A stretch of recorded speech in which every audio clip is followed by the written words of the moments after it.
when the Ansar had their final meeting with the Prophet sallallahu alaihi wasallam, that the Prophet sallallahu alaihi wasallam migrate to Medina. With the Prophet sallallahu alaihi wasallam, his uncle came, Abbas, who wasn't a Muslim at the time. And Abbas radiallahu anhu said to the Ansar, he said, "Oh Ansar, this is Muhammad, he's my nephew, he's from our clan. We will look after him, even though we don't believe in his religion. Tell me, if we send him with you, what will you do?" And the Ansar turned to the Messenger of Allah and they said, "Oh Messenger of Allah, you tell us, what do you expect from us?" And the Prophet ﷺ said, "I expect you to defend me like you defend your own family. I expect you to spend upon me in ease and difficulty. I expect you to listen to me, you like it or you dislike it.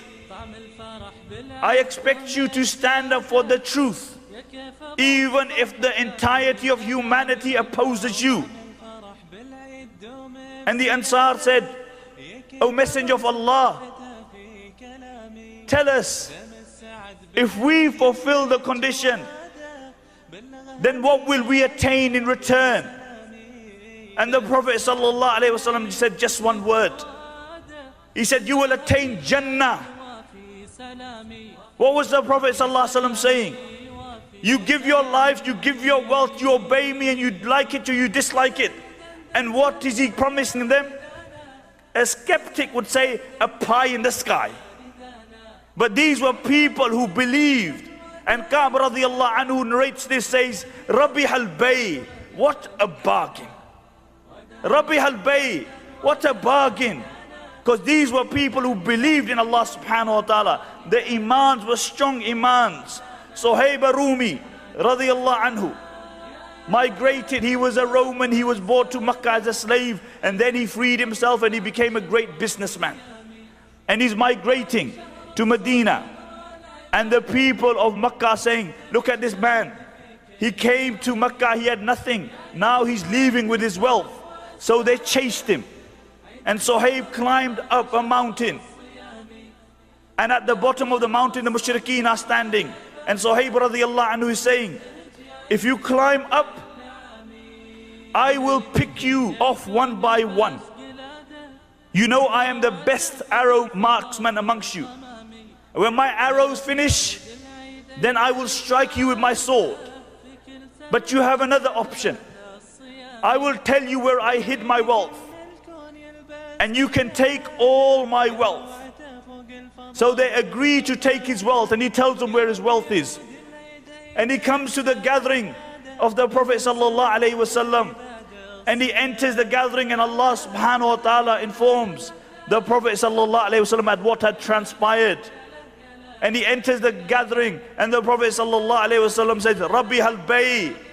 He says, "Oh Suhaib, what a bargain. What a bargain. Investment for the akhirah."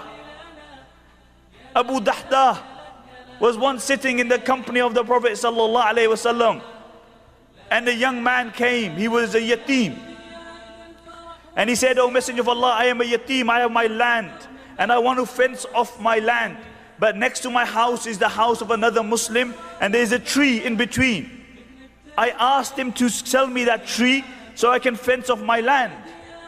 Could you speak to this Muslim?" So the Prophet ﷺ calls this man. This man was a munafiq. So the Prophet ﷺ called him, and he said, "Sell me that tree, and I guarantee you a tree in Jannah," or in some narration, a date in Jannah. And the man refused because he was a munafiq, he didn't believe. He said, "I won't sell it." So he goes away, and Abu Dahdah is sitting there, and he said, "Oh Messenger of Allah, if I bring back that tree, if I buy that tree, do you promise me a tree in Jannah as well?" And the Prophet ﷺ said, "Oh Abu Dahdah, I promise you a tree in Jannah." And Abu Dahdah radiallahu anhu, he goes and he says to this munafiq, he said, "Sell me that tree." He said, "I didn't sell it to the Nabi, you think I'm going to sell it to you?" He said, "Do you know who I am?" He said, "Of course I know you, you're Abu Dahdah." He said, "Do you know about my gardens?" He said, "Of course, you have the most beautiful garden in Medina. You have a palace in your garden. You have the sweetest of water." Abu Dahdah said, "Sell me that tree. Sell me that one tree and I promise you my entire garden. And he said, you're having a laugh. He said, try me. And he gives him that tree. And Abu Dahda is coming back to the Prophet ﷺ. He's elated because he knows once he's in Jannah, he ain't coming back out again. And he enters the gathering of the Prophet ﷺ. And the Prophet ﷺ was informed by Allah at what had transpired. And the Prophet ﷺ said, Abu Dahda, when you went away, I promised you one tree in Jannah. Now I see that your entire Jannah is full of trees. Your entire Jannah is full of trees.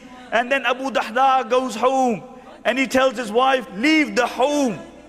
And she says, why? He says, hurry, leave the home. And she says, why? He said, because I have given this garden for trees in Jannah. I have replaced these trees, substituted these trees for trees in Jannah, which if a horse runs under its shade for 500 years, it will not come out of its shade. And what does she reply? She says, Rabbi al-Bay, what a bargain. What a bargain. And this is it, my dear respected brothers and sisters. We have this short life. It's a life of investment, that we invest in our hereafter. You look at the life of the Prophet ﷺ, the Sahaba radiallahu anhum. They were people who invested in their hereafter. These people weren't shallow people. These people were deep people.